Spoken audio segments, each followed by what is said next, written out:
तो z in is equal to your z naught zl minus z naught और 10h minus of gamma into L. Z की जगह कितना हो जाएगा अब, एल हो जाएगा। ठीक है, तो we have to put L. ठीक है, because we are taking Z is equal to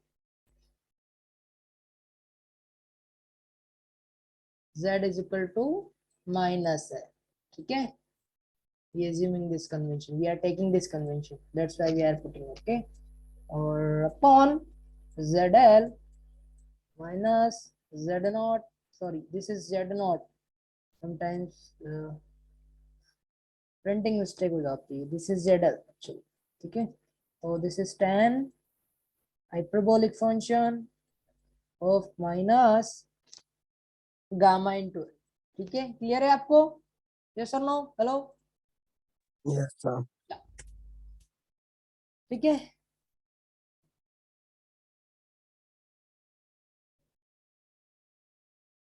now further यहाँ पे अब जैसे आप 10 का फंक्शन होता है, जैसे 10 का जो फंक्शन रहता है ना, 10 हाइपरबोलिक फंक्शन ऑफ -5, अगर इस प्रकार से रहता है तो बिकम माइनस को बाहर फेंक देता है,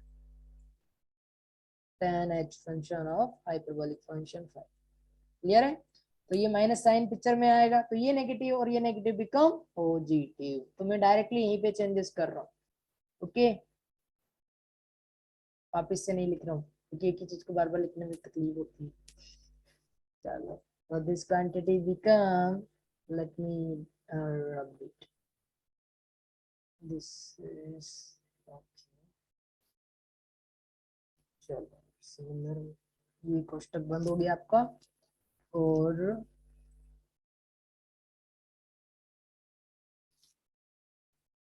this become positive। now your formula you can see like this, ऐसे दिख रहा है? कहाँ गया? ये तो दिख ही नहीं रहा है। ये रहा, ये रहा, ये रहा, ये रहा, ये रहा, कहाँ गया? ये रहा, दिख गया आपको सबको? Zn is equal to Z naught ZL plus Z naught 10 gamma L upon Z naught plus ZL 10 gamma L। देखो, इसमें दूसरा कन्वेंशन से इन्होंने पता नहीं कैसे ड्राइव किया है, जो मुझे बेटर लगा और जो अप्रोच मुझे अच्छी लगी है वो ये है।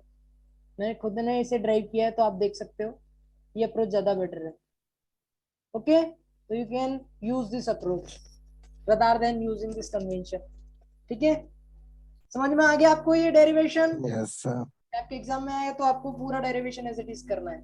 अब आपको कैसेस डिस्कस करना है, तो केसेस को मैं बता देता हूँ। फर्स्ट मैं इसको मिटा देता हूँ। ठीक है, formula very important, this is the formula. एक तो कौन कौन से फॉर्मूला इंपॉर्टेंट है? एक तो आपका गामा इंपॉर्टेंट है, योर अल्फा इंपॉर्टेंट है, योर बीटा इंपॉर्टेंट है, उसके बाद जेड नॉट इंपॉर्टेंट है, जेड नॉट के बाद आता है जेड इन, जेड इन के बाद आता है गामा, गामा के बाद tau. This all parameter are important. After that come to the picture Smith chart. इसके बाद अपन स्मिथ चार्ट पढ़ेंगे, तो वो बहुत ज्यादा इंपॉर्टेंट है। ठीक है, ये सारे पैरामीटर ही आपका syllabus.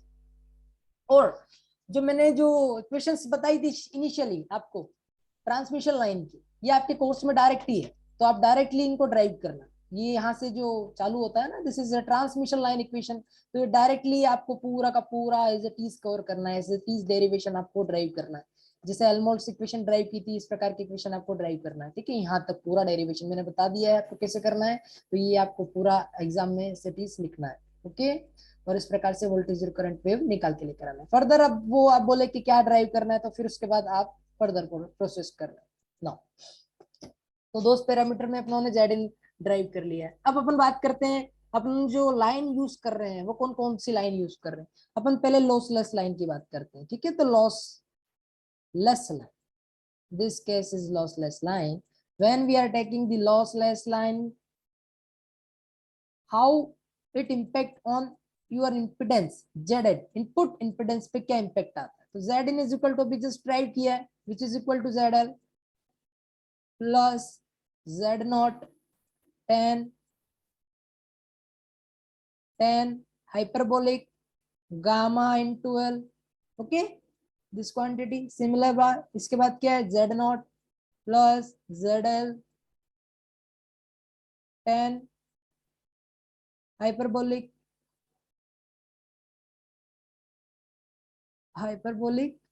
Gamma. Are you there? Hello. Yes, sir. अब देखो आपकी लॉसलेस लाइन के लिए गामा किसके बराबर होता है? गामा बराबर, जल्दी बताओ. अब मैंने बहुत बार बता दिया, गामा किसके बराबर होगा? गामा इज प्रोपोगेशन कांस्टेंट ना. Yes, sir. यस सर नहीं, मुझे सुनना है जवाब क्या है. गामा किसके बराबर है? गामा सर लॉसलेस के लिए वन वन होगा. वन कैसे हो सकता है? Zero. How it's possible? Zero भी कैसे हो सकता है? अरे गामा आप हमेशा भूल जाते हो, अल्फा प्लस जे बीटा होता है यार. क्या यार. अब ये तो सर पता है सर, ये वाला फॉर्मूला तो. हाँ, अब मुझे बताओ लॉसलेस के लिए सिग्मा कितना रहता है? You are R. आर भी कंडीशन सारी ड्राइव की थे ना. आर बराबर जीरो, आर बराबर और जी बराबर कितना होता है? जीरो. ये आप कंडीशन आपको याद रखना है. This case you have to remember. ये आर बराबर जे बराबर जीरो होगा, उस केस में अल्फा भी जीरो हो जाएगा. That's why your gamma become J beta for the lossless line. Okay, clear है? Yes, sir. Yes. तो Yes, sir. गामा की जगह कितना पुट करना है आपको? J बीटा पुट करो इसमें. जैसे ही पुट करोगे तो कितना हो जाएगा? Z in is equal to Z naught ZL plus Z naught tan hyperbolic of J beta L. J beta L.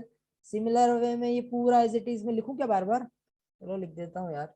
Z naught plus ZL tan hyperbolic फिर J बीटा L.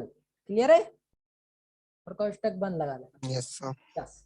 अब मुझे एक बात बताओ, 10 के अंदर अगर ऐसी क्वांटिटी आ जाए हाइपरबोलिक फंक्शन J5, यानी कि कोई इमेजिनरी नंबर आ जाए J5 या J इमेजिनरी एंगल आ जाए, तो उसको अपन क्या लिखते हैं? J tan phi. This is the normal और दिस इज हाइपरबोलिक. ओके, तो आपको नॉर्मल और हाइपरबोलिक में अंतर पता होना चाहिए. पता है ना? tan theta, this become tan theta actually. और this is hyperbolic function. Hyperbolic function और tan थीटा में और नॉर्मल फंक्शन में क्या रिलेशन होता है? J का रिलेशन होता है. अगर J इनसाइड है एंगल के, तो इसको आप आउटसाइड लिख सकते हो और वो बिकम tan थीटा बन जाएगा. ये समझ में आ गया रिलेशन? Yes, sir. यस. तो you have to put the relation in this Z in. ठीक है, तो Z in is equal to Z naught ZL plus J Z naught tan beta L. Okay, this phi is represent as a beta L. You know what is a beta L? Anyone? क्या होता है beta L? Beta की बराबर beta क्या है? जल्दी बता दो यार, बीटा ही किसके बराबर है? Phase constant. यस. बीटा की वैल्यू बताओ. याद है सर, थोड़ा सा आप बताओ, मैं आगे कंप्लीट कर दूंगा. Yes. Omega under root. Mu epsilon. नहीं, वो होता है प्लान वेव के लिए. अरे बच्चा, एल. तो सर वो L/C. Yes LC. म्यू, तुम म्यू एप्सिलॉन बोलते हो किसके लिए? प्लान वेव के लिए. तो एलसी बोल दिया करो. किसके लिए? ट्रांसमिशन लाइन के लिए. दिस इज फॉर अच्छा plan sir, wave. Yes sir. ठीक है, this is phase constant omega under root mu. This is your beta actually, nothing but the. और और सेकंड फॉर्मूला क्या है? आपको ये फॉर्मूला ज्यादा यूज करना है इसकी बजाय. कौन सा? बीटा इज इक्वल टू कौन सा फॉर्मूला? 2 pi by lambda. कौन सा? 2 पाई बाय लैम्डा. ये फॉर्मूला. सर यही वाला फॉर्मूला सर अभी यूज किया था लास्ट, जो आपने क्विज दिया था लास्ट क्वेश्चन में. यस किया होगा तो मैंने. उसमें फेस कांस्टेंट ऐसा किया था. ये सही है सर, ये वाला हाँ, फॉर्मूला. 2 पाई बाय लैम्डा ही होता है, हमेशा ध्यान रखना. अपन क्या लिखते हैं? इसका जो यूनिट होता है वो क्या होता है? रेडियन पर मीटर होता है ना. रेडियन पर मीटर होता है. Yes sir. Yes, 5 metre, because wavelength always in terms of metre. Unit क्या रहती है इसकी? मीटर रहती है. That's why we are taking metre now. तो आपको समझ में आ गया दिस फॉर्मूला फॉर लॉसलेस?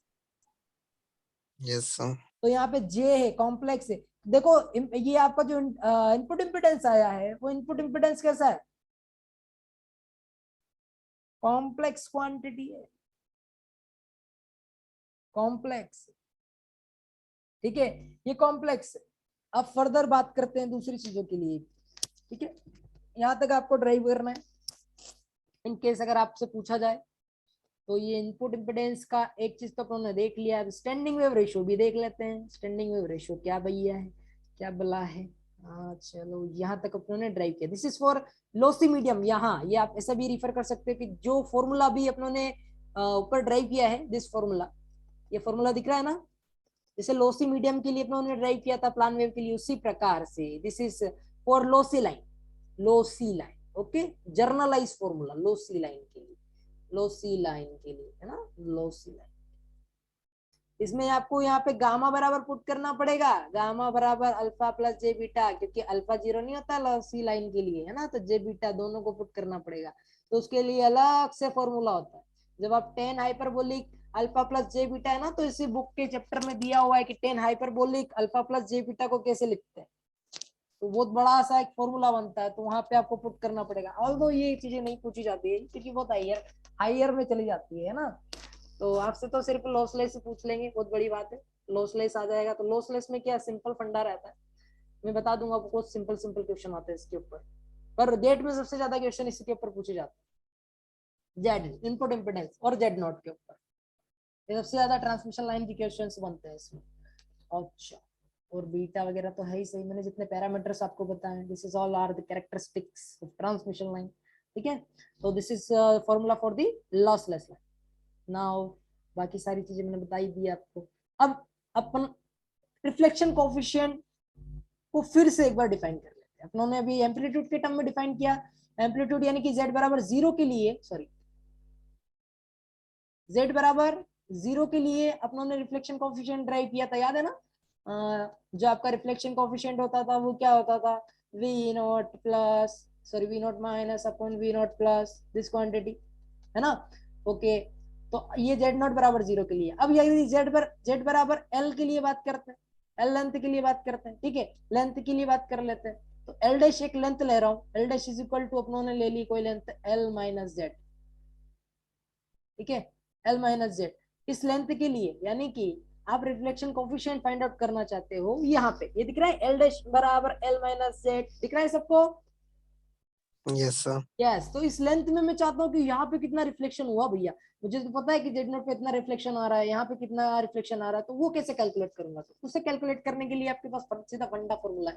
देखो आपके पास वोल्टेज वेव है, बोलो, लेकिन नहीं, वोल्टेज वेव का जो फंक्शन है वी जेड, वो किसके बराबर होता है, V Z is equal to V naught plus forward wave e to the power minus gamma Z, again plus V naught minus e to the power gamma Z. ये picture में formula पढ़ा, this is your reflected wave, this is your forward wave. तो अपनों को क्या चाहिए, reflection coefficient चाहिए, तो गामा इज इक्वल टू किसके बराबर ले ले, गामा हमेशा V naught minus e to the power gamma Z के बराबर ले लेंगे ना। तो V naught minus gamma Z upon V naught plus e to the power minus gamma Z. Now e to the power minus gamma Z ऊपर जाएगा तो क्या बनेगा, जल्दी बताओ। चलो इसको मैं नोट लगा देता हूँ यहाँ पे, है ना, गामा नोट लिख देता हूँ, क्योंकि अपनों ने एम्पलीट्यूड लिया है, यानी कि 0 पे लिया है, मैक्सिमम जेड बराबर 0 पे लिया है, ठीक है, तो इसको मैं गामा जेड से रिप्रेजेंट कर सकता हूँ। तो दिस क्वांटिटी रिप्रेजेंट किसके बराबर हो जाएगी, गामा नोट की, तो इसको मैं ऐसे रिप्रेजेंट कर सकता हूँ गामा नोट की। तो यहाँ पे क्या रह जाएगा, e to the power gamma Z और again e to the power gamma Z, तो ये क्या हो जाएगा 2 times e to the power gamma Z, तो gamma become gamma naught e to the power 2 gamma z, yes or no। Yes sir. या अब आपको क्या करना है कि पुट करना है गामा नोट, अरे यार माउस कभी कभी चलता नहीं, इस gamma naught e to the power 2 gamma z। अभी देखो ये जो फंक्शन है, और गामा जो फंक्शन है किसका है, जेड का फंक्शन है, दिख रहा है आपको सबको, यस सर। यस दिख रहा है। चलो अब अपन चाहते हैं कि किसी एल लेंथ पे, तो मैं इसे रिप्लेस कर सकता हूँ z इज इक्वल टू, मैं यहाँ पे ये आर्बिट्रेरी है ना, z आर्बिट्रेरी मान लेना 2 मिनट के लिए, तो मैं यहाँ पे जेड डैश से रिप्रेजेंट कर रहा हूँ, जेड डैश। ओके, तो जेड डैश किसके लिए, किसके बराबर ले रहा हूँ, एल डैश के बराबर ले रहा हूँ। तो एल डैश की जो वैल्यू है वो किसके बराबर है, एल माइनस जेड। आप डायरेक्ट भी पुट कर सकते हो, कोई इशू नहीं आ रहा है। ठीक है, तो gamma L dash is equal to at particular point on transmission line is given by L dash e to the power, it become 2 gamma, और ये हो जाएगा एल माइनस जेड। ओके, तो this quantity represent gamma naught e to the power 2 gamma L, और यहाँ पे minus करूंगा तो यहाँ पे अगेन 2 गामा माइनस में चला जाएगा यार। ठीक है, तो दो चीजों को मैंने अलग अलग कर दिया। तो this is your gamma L dash. Okay, तो gamma L dash is equal to gamma naught e to the power 2 gamma L और e to the power minus 2 gamma, this quantity के बराबर होता है यूआर रिफ्लेक्शन कोएफिशिएंट। तो आप any particular line पे आपको फाइंड आउट करना है इसी पॉइंट पे, तो आप कैसे फाइंड आउट कर सकते हैं, बाय यूजिंग दिस फॉर्मूला। ठीक है, ओके, तो ये फॉर्मूला का उन्होंने यूज करके यहाँ पे आपका रिफ्लेक्शन कोएफिशिएंट ड्राइव किया है, कैन सी। ठीक है, तो अब फर्दर आप चाहते हो कि देखो ये जो है जेड जेड पे है ना, एल डैश पे लिए है तो एल डैश पे ले सकते हो, कुछ भी ले सकते हो। ठीक है ना, एक और चीज मैं बता देता हूँ, ये जो है लेंथ, अगर आप ट्रांसमिशन लाइन को यहाँ से स्टार्ट करते हैं जेड बराबर 0 से, जेड बराबर 0 से जेड बराबर एल ले रहे हैं, दिस ट्रांसमिशन लाइन। ठीक है, यहाँ तक ले रहे हो, 1 मिनट में आया ना।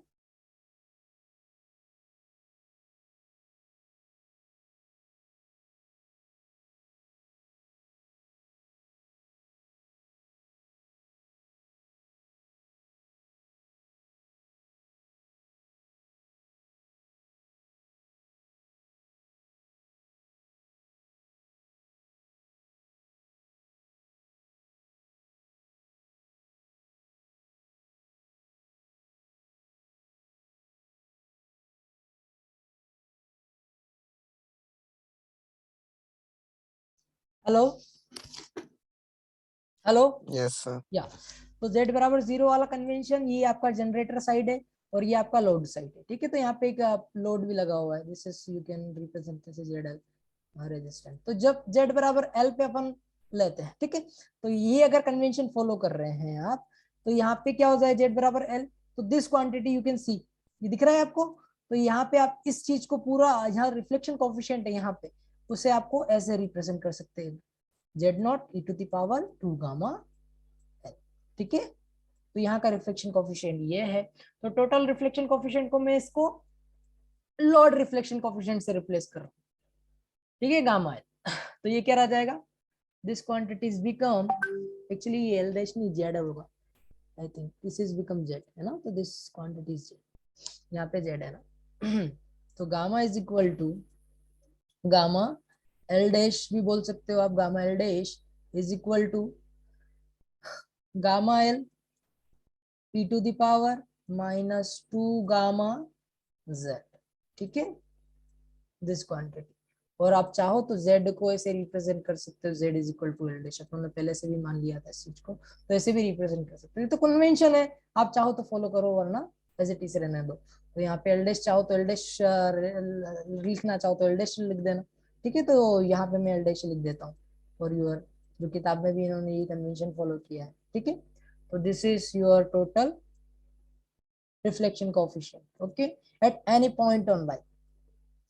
ठीक है, तो the voltage reflection coefficient at any point on the line, the ratio of reflected voltage wave to that of the incident wave, तो वो अपनों ने किया हुआ है। सिमिलर वे में आप चाहो तो करंट का भी ले सकते हो, the current reflection coefficient at any point on the line is a negative of the voltage reflection coefficient at the point, why, because जो आपकी वोल्टेज वेव करंट वेव है, करंट वेव का जो फॉर्मूला बनता है I is equal to I Z is equal to क्या रहता है, I naught minus e to the power gamma से माइनस में, और यहाँ पे नेगेटिव साइन आता है, that's why we are saying this is negative, और e to the power this is plus sorry ये प्लस है, दिस इज माइनस।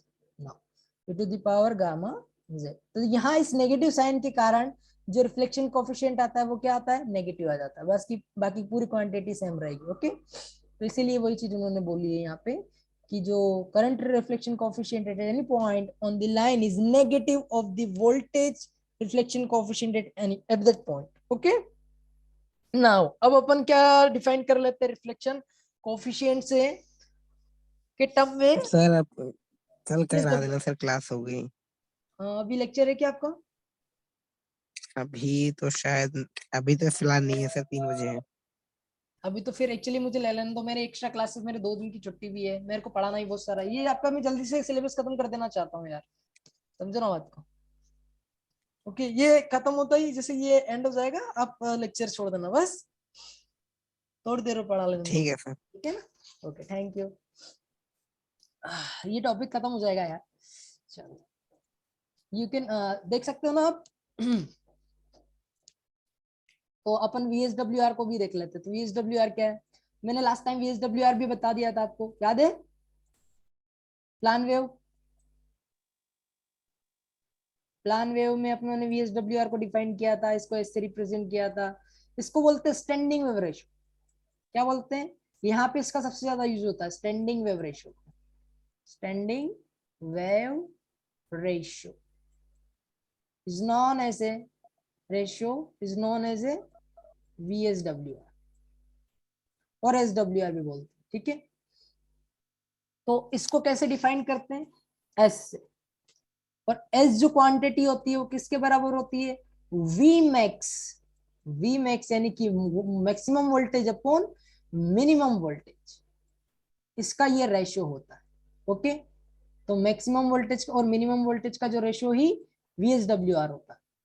तो जैसे अपनों ने इलेक्ट्रिक फील्ड के टर्म में किया था, maximum electric field to minimum electric field का जो रेशियो होता है वो क्या कहलाता है? VSWR कहता है। तो सिमिलर फैशन में आप यहाँ पे वोल्टेज, क्योंकि यहाँ पे वोल्टेज और करंट भी वेव है, और वहां पे भी इलेक्ट्रिक फील्ड और मैग्नेटिक फील्ड भी वेव थी, इसीलिए अपन VSWR को डिफाइन करेंगे। VSWR होता क्या, आपको मैंने लास्ट टाइम भी बता दिया था कि जब भी आपकी दो ये लोड लगा दिया, ठीक है, ये लोड लगाने के बाद अगर कोई वेव इस प्रकार से इंसिडेंट होती है किसी लोड पे, और वैसे के वैसे रिफ्लेक्टेड जाती है उसी डायरेक्शन में, उल्टी डायरेक्शन में रिफ्लेक्ट होके जाती है, this is your reflected wave और this is your transmitted wave और इंसिडेंट वेव। तो ये दोनों वेव की जो सुपर पोजिशन आती है, ये सुपर पोजिशन जब करोगे तो अपन अभी तक सुपर पोजिशन ही पढ़ रहे हैं, टोटल वोल्टेज क्या लिखेंगे? V naught, sorry, here V naught plus e to the power gamma z, this is your forward wave or incident wave, plus V naught minus e to the power minus, sorry, plus gamma z, this is your backward wave। तो ये दोनों का जो super position है ना, is known as a standing wave. This is standing wave. तो standing wave कैसे बन रही है, देखो यहाँ पे भी आपको फिगर में शो किया हुआ है, दिस यू कैन रिप्रेजेंट और refer as a standing wave. This is your voltage standing wave और this is your current standing wave. और पैटर्न कैसे अगर ओवरलैप कर सकते हो तो आप चाहो तो ओवरलैपिंग भी लास्ट टाइम मैंने बता दिया था आपको किस प्रकार से ओवरलैप होता है। दिस इज योर, अगर आप इसको ऐसे चाहो तो दिस इज योर इंसिडेंट, और अगेन दिस इज योर, यहाँ पे ये फॉरवर्ड है तो ये बैकवर्ड वेव। तो एक बैकवर्ड वेव होती है और एक फॉरवर्ड वेव, तो दोनों को सुपरपोजिशन इस प्रकार से दिया जाता था। तो इसे इसको क्या बोलते हैं? स्टैंडिंग वेव रेशियो बोलते हैं। ठीक है, तो स्टैंडिंग वेव यहाँ पे फॉर्म होती है। ठीक है, आपने, मैंने एक एग्जांपल ये भी दिया था कि एक हिंज है, एक दीवार है, यहाँ दीवार है और दीवार पे मैंने रस्सी का धागा बांध दिया है और यहाँ पे एक आदमी खड़ा कर दिया है। ठीक है, और उसने इस धागे को पकड़ा हुआ है, तो वो जैसे ही इसे हिलोरा देगा यानी कि एक झटका देगा तो इस प्रकार से एक नोड बनेगा।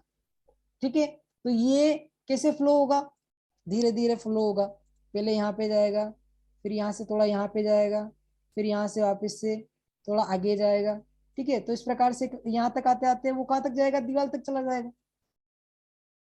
तो दीवार तक जाएगा, तो ये दीवार तक जाते जाते इस प्रकार से होगा और फिर दीवार से टकरा के ऑटोमेटिकली ये ऊपर की साइड आ जाएगा। तो इस प्रकार से जो वेव फॉर्म हो रही है, इस प्रकार की वेव फॉर्म हो जाए, तो this is known as a standing wave form. और फिर फर्दर अपन इसको और फ्रीक्वेंसी बढ़ाते जाएंगे तो और एंटी नोड और नोड बढ़ते जाएंगे, इस प्रकार से ये इलेक्ट्रोमैग्नेटिक वेव आपकी फॉर्म होती जाएगी। This is known as your standing wave. तो this is your antinode और नोड। आई थिंक मुझे थोड़ा सा कंफ्यूजन है, इसको शायद नोड बोलते हैं और इसको एंटी नोड बोलते हैं। ओके, तो इस प्रकार की जो वेव बोलते हैं इसको स्टैंडिंग वेव बोलते हैं। ये साउंड वेव में भी बनती है, साउंड में भी बनती है। योर साउंड वेव, जब आपने प्रेशर वेव पढ़ी होगी 12th की फिजिक्स में, तब वहां पे भी ये साउंड वेव होती है, तो वहां पे भी नोड और एंटी नोड बनते हैं, वहां पे भी स्टैंडिंग वेव फॉर्म होती है। सिमिलर वे में आपने अपना इलेक्ट्रोमैग्नेटिक वेव पढ़ी तो उसमें भी स्टैंडिंग वेव फॉर्म होती है। और जहाँ पे वोल्टेज और करंट अभी यहाँ पे अपन पढ़ रहे हैं, तो वहां पे भी स्टैंडिंग वेव फॉर्म होती है। जब जब रिफ्लेक्शन होंगे, जब जब रिफ्लेक्शन होंगे, तब तब आपकी स्टैंडिंग वेव फॉर्म होगी। कहने का मतलब ये सीधा सा कंसेप्ट है। ओके, समझ में आ गया? तो इसे कैसे दिया यस सर। जाता है, इस रेशियो को कैसे दिया जाता है? वी मैक्स अपॉन वी मिन, इन यानी कि इसका एम्पलीट्यूड। यहाँ पे देख सकते हो आपकी, this is your maximum amplitude और दिस इज मिनिमम एम्पलीट्यूड। तो इन दोनों का रेशियो ही आपका स्टैंडिंग वेव कहलाता है। तो स्टैंडिंग वेव को आप इस प्रकार से शो कर सकते हो। सिमिलर वे में आप चाहो तो करंट के टर्म में भी ले सकते हो। तो करंट के टर्म में लेंगे तो आई मैक्स अपॉन आई मिन हो जाएगा, आई मैक्स अपॉन आई मिन हो जाएगा। Okay, I max upon I min, this ratio. Okay, V max बराबर क्या होगा?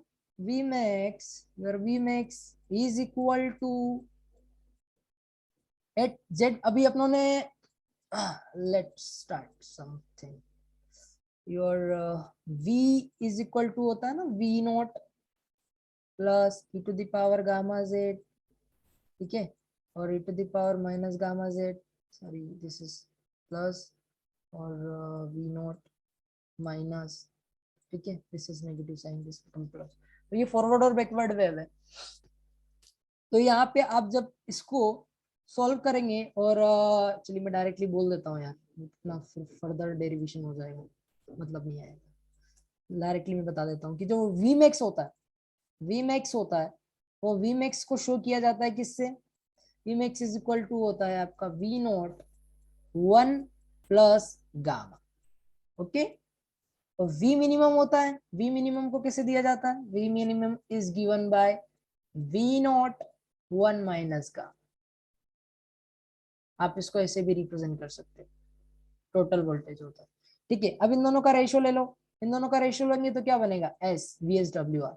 अब वी नॉट से तो वी नॉट कैंसिल आउट हो जाएगा, तो एस बराबर क्या रह जाएगा? 1 plus your gamma upon 1 minus gamma. Remember, gamma is only magnitude we are taking. Okay, as I told you कि जो आपका रिफ्लेक्शन कोफिशिएंट अपने ड्राइव किया था, this is a complex quantity. यहाँ पे आप देख सकते हो gamma, gamma complex quantity, that's why the whole reflection coefficient is a complex quantity. Okay, तो we are taking only just magnitude of gamma, ठीक है, your reflection coefficient. So standing wave ratio, just as we did the plan for the plan wave, we defined the standing wave ratio, otherwise denoted as SWR or VSWR sometimes, ठीक है। तो आप इसको ऐसे represent कर सकते हो, Vmax अपन Vmin का और Imax अपन Imin का। तो Vmax कैसे दिया जाता है, मैंने बता दिया आपको। V नोट का जो वोल्टेज है आपको लेना है, मैक्सिमम वोल्टेज लेना है V नोट, जो कि 1 प्लस गामा से ऐड हो जाएगा, और सिमिलर वे में 1 माइनस गामा से माइनस हो जाएगा, ठीक है। बिकॉज यहाँ पे घट रहा है एक में से, इसलिए वी मिनिमम है, और ये बढ़ रहा है इसलिए ये वे मैक्सिमम। तो दोनों का वोल्टेज मैंने बता दिया है, इन दोनों का रेशियो आपको लेना है। ये फॉर्मूला आपके पास बन गया।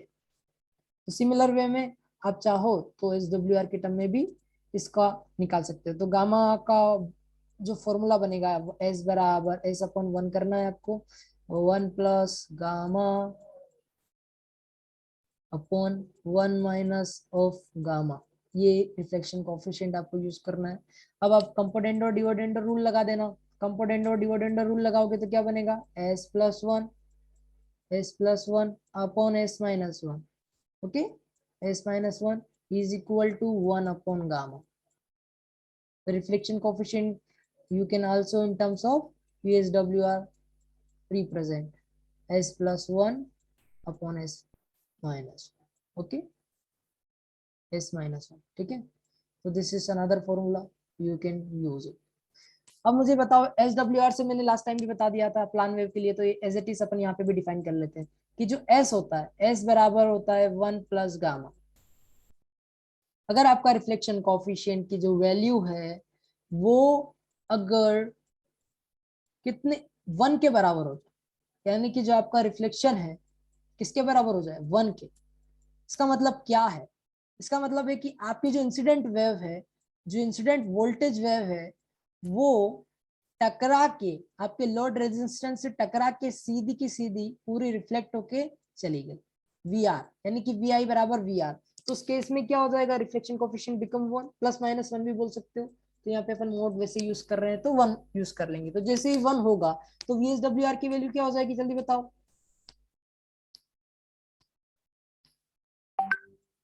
एनीवन?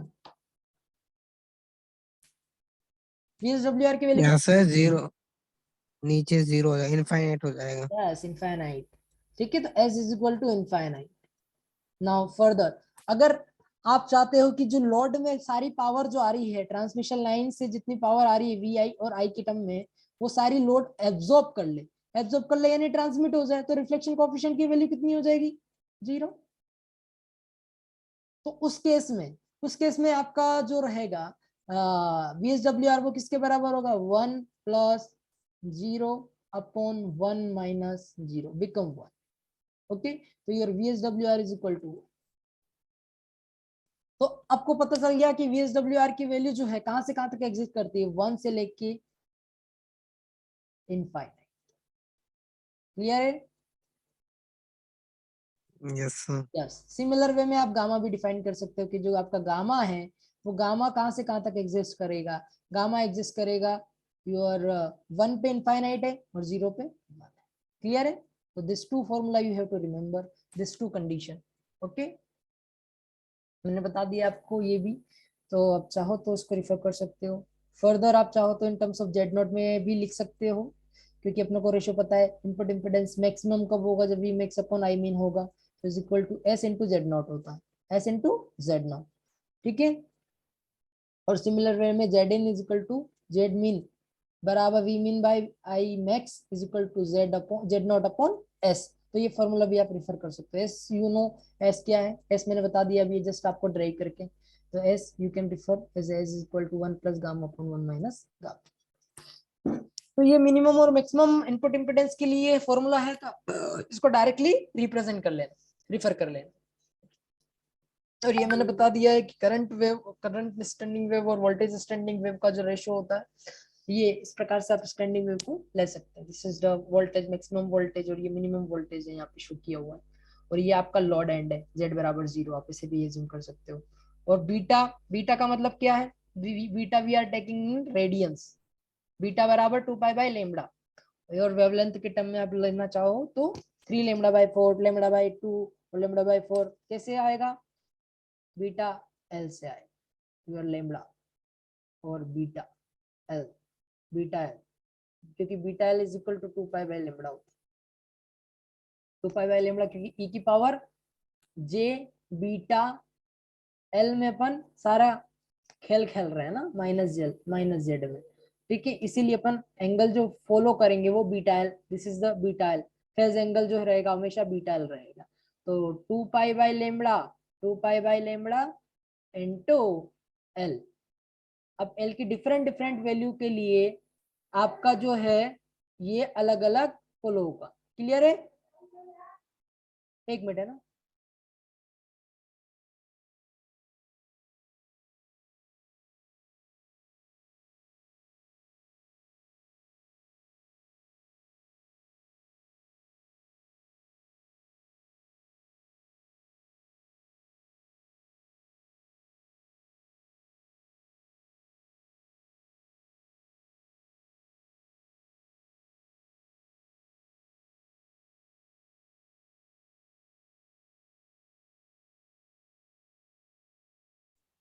Hello, yes sir.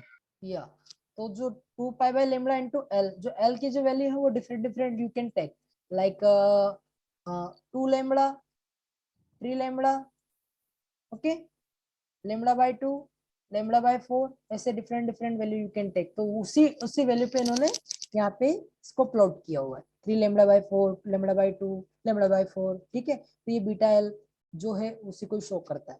और अगर आप बीटा एल में चाहते हो तो उसको भी रिप्रेजेंट कर सकते हो। आपको पुट करना पड़ेगा, कैसे? एल की वैल्यू 2 लैम्बडा पुट करो, तो जैसे एल की वैल्यू 2 लैम्बडा पुट करेंगे तो लैम्बडा से लैम्बडा कट जाएगा, ठीक है। तो कितना हो जाएगा? 4 पाई आ जाएगा। सिमिलर वे में अगर आप लैम्बडा को और घटा देते हैं, यानी कि λ/4 कर देते हैं, तो λ/4 मल्टीप्लाई 2 पाई बाय लैम्बडा करेंगे, ठीक है, 2 पाई बाय लैम्बडा। तो यहाँ से क्या होगा? लैम्बडा से लैम्बडा कट जाएगा, 2/2, तो ये कितना हो जाएगा? π/2। यस, तो ये π/2 का एंगल इस प्रकार से आ गया है, ठीक है। दिख गया आपको? π/2, ये π/2। सिमिलर वे में पाई भी आ जाएगा। तो यहाँ पे n इंटीजर एज n, आप चाहो तो इसको ऐसे रिप्रेजेंट कर सकते हो, एल जो है l is equal to n lambda for generalise case, ठीक है। चलो, तो यू कैन represent as a voltage and current standing wave pattern on a lossless line terminated by a resistive load. Which load? Resistive load। अब देखो load भी बहुत सारे प्रकार के होते हैं, आपको पता है ना कैसे होते हैं? चलो वो भी मैं बता देता हूँ क्लासिफिकेशन करके।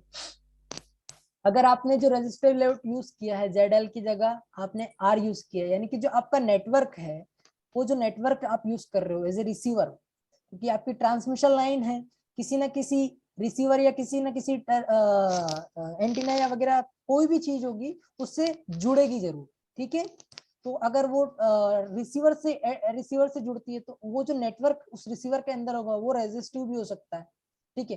वो रेजिस्टिव हो सकता है, वो कॉम्प्लेक्स हो सकता है, इंडक्टिव हो सकता है, कैपेसिटेंस हो सकता है, ये दोनों हो सकता है, कॉम्प्लेक्स भी हो सकता है।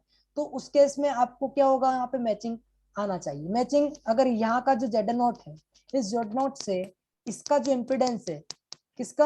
ZL लोड इम्पिडेंस, वो रेजिस्टिव हो सकता है, इंडक्टिव हो सकता है, कॉम्प्लेक्स हो सकता है, वो मस्ट भी मैच होना चाहिए to get the power, to deliver the power to the receiver, ठीक है। तो ये जरूरी है, अगर ये नहीं होगा तो आपका रिफ्लेक्शंस आ जाएंगे। क्यों? क्योंकि अपनों ने जो फॉर्मूला पढ़ा है वो फॉर्मूला क्या होता है? ZL minus Z0 upon ZL plus Z0। Yes, तो देखो अगर ZL बराबर Z0 हो जाएगा तो अपना काम हो जाएगा। ये दोनों बराबर हो जाएंगे तो उस केस में ये दोनों कट जाएंगे तो रिफ्लेक्शन कोएफिशिएंट 0 हो जाएगा। रिफ्लेक्शन कोएफिशिएंट का मतलब 0, इसका मतलब जो टोटल पावर अपन मैक्सिमम पावर है वो एक्चुअली यहाँ पे ट्रांसफर हो गई। जो अपन चाहते हैं कि VI यहाँ पे ट्रांसफर हो, वोल्टेज करंट, इसमें ट्रांसमिशन रिसीवर में जो ट्रांसफर हो वो पूरा का पूरा ट्रांसमिट हो। क्लियर है? तो ये इस प्रकार से काम करता है। नाउ अब अपनों को देखना है पावर कैसे लिखना है। तो पावर, एवरेज पावर अपनों को पता है ना, ये अपन जैसे उसमें कैलकुलेट किया हुआ था, पॉइंटिंग वेक्टर याद आ रहा है कुछ? पॉइंटिंग वेक्टर अपनों ने किया हुआ है ना, Poynting vector is equal to E cross H होता है 1/2। हाँ, एवरेज के लिए अपन बात कर लेते हैं, ठीक है। तो पॉइंटिंग एवरेज जो कि एवरेज दिया जाता है 1 cross E cross H, E cross H conjugate से दिया जाता है, ठीक है। तो सिमिलर वे में आप यहाँ पे इसको डिफाइन कर सकते हो, किसको? इसकी पावर को, ट्रांसमिशन लाइन की पावर को। तो ट्रांसमिशन लाइन की पावर की एवरेज पावर डायरेक्टली दी जाती है, ठीक है। इसमें आपको इंटीग्रेशन करने की जरूरत नहीं है, डायरेक्टली VI के टर्म में आती है 1/2 योर E को रिफर करेंगे किससे? वोल्टेज से, और H को रिफर करेंगे I कंजुगेट से। क्लियर है? और taking real part if you want to calculate the real power, okay, this thing यहाँ पे लिखा हुआ भी, उन्होंने दिया हुआ भी 1/2 real part of VS L into ISL। पता है ना V और L जो फंक्शन है I का या फिर Z का फंक्शन है, आप L का भी ले सकते हो, कोई इशू नहीं है, पर्टिकुलर लेंथ, है ना। तो यू कैन एज्यूम इट। फर्दर आप चाहो तो इसके अंदर पूरी वैल्यू आप पुट कर सकते हो, दोनों पुट करके इसको थोड़ा सा सोल्व कर लेना। सोल्व करने के बाद आपको यहाँ तक का ये वाली टर्म आप नेग्लिजिबल कर सकते हो चाहो तो, ठीक है। और because we are taking real part actually, तो रियल पार्ट टेक करने के लिए अपनों को 1 प्लस गामा तक ही लेना होगा। तो ये 1 प्लस गामा स्क्वायर तक ले लिया तो रिमाइनिंग जो एवरेज पावर आएगी वो इसके बराबर आ जाएगी। क्लियर हो गया ये? Yes sir. यस, आपको फॉर्मूला पहले से मैंने बता दिया है, कुछ नहीं करना है, VS की वैल्यू को पुट करना है, सिमिलर वे में IS की वैल्यू भी पुट करना है, दोनों की वैल्यू पुट करना है, दोनों को मल्टीप्लिकेशन करना है, मल्टीप्लिकेशन करने के बाद इसको ड्राइव करना है, और फिर क्या लेना है? रियल पार्ट लेना है। रियल पार्ट लेते ही आपको मिल जाएगा पावर। तो V0 प्लस का होल स्क्वायर पहले से ही चल रहा है, 2Z0, 2 आगे से ही है जो है ये, इंटू Z0 ध्यान रखना एवरेज लिया है, एवरेज का मतलब हमेशा ध्यान रखना ये फॉर्मूला टाइम इंस्टेंटेनियस लगा दिया है अपना 1/2 वाला फॉर्मूला पहले से ही अपनों ने लगा रखा है, 0 to t वाला है ना, 1/t वाला, सॉरी ये फॉर्मूला लेके ही अपनों ने पावर कैलकुलेट किया है, तब जाके इसका जो वैल्यू आता है, इस फैक्टर का जो वैल्यू आता है वो 1/2 आता है, वो 1/2 ही वहां पे लगा हुआ है। कब से अपन इस चीज को फॉलो कर रहे थे, इसको हमेशा याद रखना है ना। So this is since the last two terms together become purely imaginary, that's why we are only taking the real part, that's why we get this formula v naught plus col square upon 2z 1 minus gamma square. Okay, clear है?